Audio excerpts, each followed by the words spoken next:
Hello there, so the cutting edge build of Osu was broken a few weeks ago. Visuals stuttered every few seconds, and slider bodies were rendered as full screenshots of the client for whatever reason. The editor had the same issues too, just amplified through completely messed up slider generation and most of the window permanently turning black. It was completely unusable, but still kind of fun to mess around with. This isn't the first time cutting edge has stopped working either. Times like these are when I'm drawn to think about how broken the editor usually is. Not from game-breaking issues like this, but rather from more minor glitches and problems that mappers deal with on a daily basis. If you're not someone who uses the editor religiously, I wouldn't blame you for not having noticed them. They're not important. To me though, discovering the editor's flaws is far more interesting than it really should be, which got me thinking. Maybe to you, someone who watches mapping videos about pretty much everything, this may be interesting as well. So in this video, let's talk about the editor and its minor imperfections. To start with, not all problems I've encountered with the editor are easy to replicate. Like, I'm lucky to even have video for something as obscure as a slider generating its own anchors when colliding with the timeline here. Same goes for a slider automatically forming a body in some random direction. I've seen these no more than a handful of times, meaning they're not exactly intrusive or even worth thinking about. Some editor imperfections, however, can be managed and compensated for by mappers. Think of these compensations as sort of mapping tips that you'll potentially find useful if you ever become an invested map creator. Slider body slide volume changing is one of the more common issues I've seen. While hit sounding a map, there's some situations where you may want a loud hit sound impact on a slider head and relatively quiet slider slide feedback afterwards. The expected way to handle this would be placing a green line after the head and using a lower hit sound volume, but as you can tell, that doesn't exactly work. Slider slide volume changes don't apply unless a green line has a sample set change as well. So if you ever want to do something like, say, a gradual buildup of slider slide volume, you would need to spam green lines with consecutive sample set changes.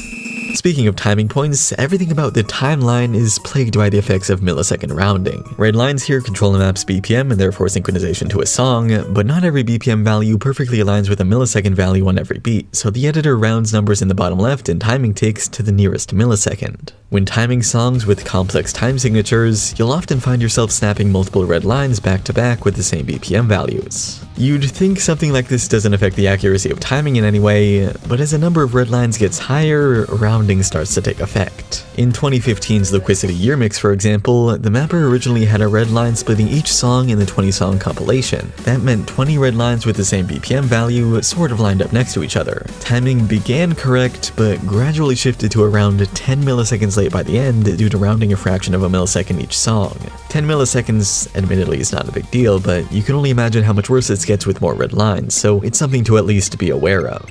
Green lines and objects seem to have some other sort of rounding error. On this map, for example, if I try to place a green line on the first red line, it snaps 1 millisecond early. If I'm doing this for a slider velocity change, moving the green line forward doesn't work either, since apparently the object is snapped a millisecond early too. The only workaround here is moving the timing points forward by 1 millisecond, resnapping the object, then sending them both back by 1 millisecond. This only happens on a small handful of maps, but it's still pretty annoying. You've probably experienced a similar issue if you commonly copy and paste objects. Usually, placing an object on top of another object will remove the first one, but because of these rounding errors, objects can appear on the same timeline ticks and sometimes even show up as unsnapped in AI mod. There's no perfect workaround to this, but if your objects are barely unsnapped, you can always just wiggle them in the timeline to resnap them. It's silly, but it works.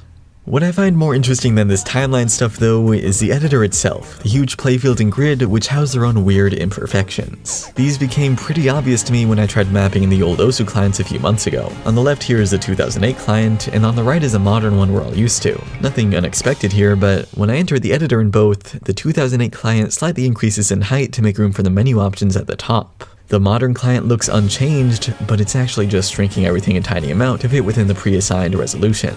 The minor difference here is what led to the creation of this image, which has been a part of nearly all my mapping videos since the beginning. The ranking criteria forbids maps from having off-screen objects in 4:3 aspect ratios, so this background shows me exactly where those borders are in both the editor and in gameplay, the difference being approximately a ratio of 1 to 1.03. AI mod, Osu's built-in problem checker, does tell me when an object is off-screen too, but not for slider bodies, nor is AI mod completely accurate in the first place. If I were to draw the upper and lower borders for what's considered off-screen from the editor, I'd have lines up here and way down here. Yes, beyond the editor's borders. To make room for the timeline, the whole editor's playfield is shifted down, and that makes the area you're allowed to place objects in slightly lower than the middle of the grid. That being said, an object like this is technically on screen still, even though it appears off-screen in the editor, and vice versa for an object up here.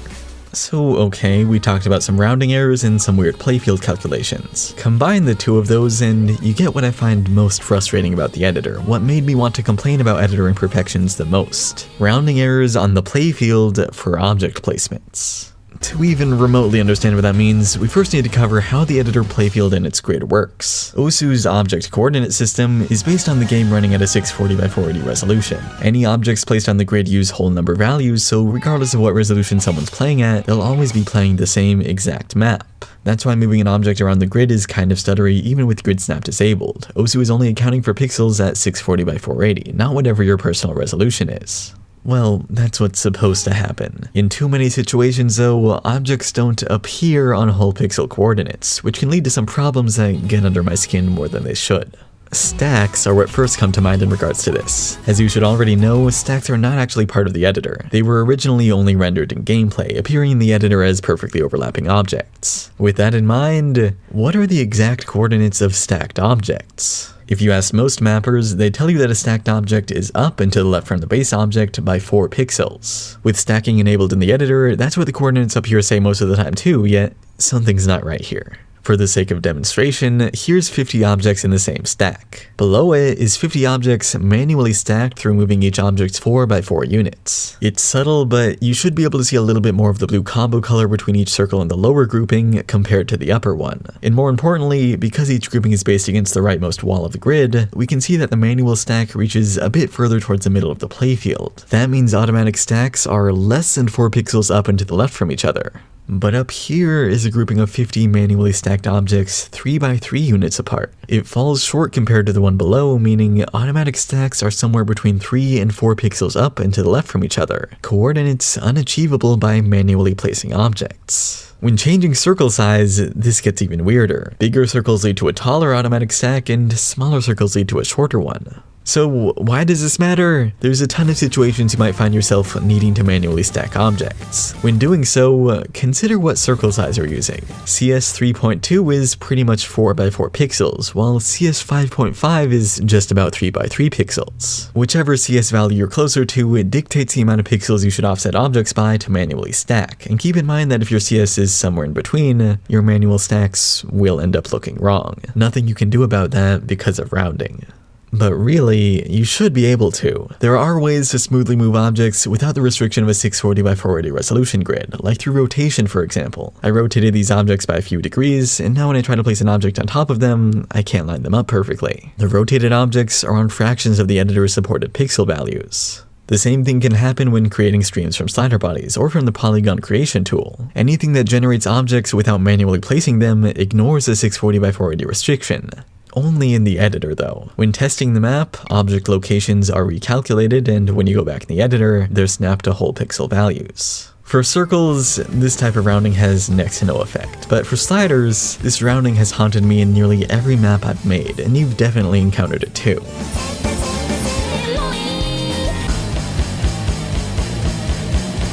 Slider ends don't stack perfectly. It's a problem in tons of maps, and I'm not sure everyone knows why. We've established that objects are snapped to whole number pixel values on the 640 by 480 grid. That's why this stutters at high resolutions. Because of how sliders are designed though, through some math equations dependent on anchor orientation, their tails aren't assigned to specific 640 by 480 pixel locations. The options are less restricted, which becomes more clear at higher resolutions. In this pattern, the tail stacks are imprecise because there's no way to get them lined up perfectly. Stack snapping is inaccurate, plus moving a slider goes by exact pixel values, and I need the object to land somewhere in between. This pattern should work by reversing the selection of each slider, or Control-G'ing them. I could then line them up in the middle perfectly, then reverse them back.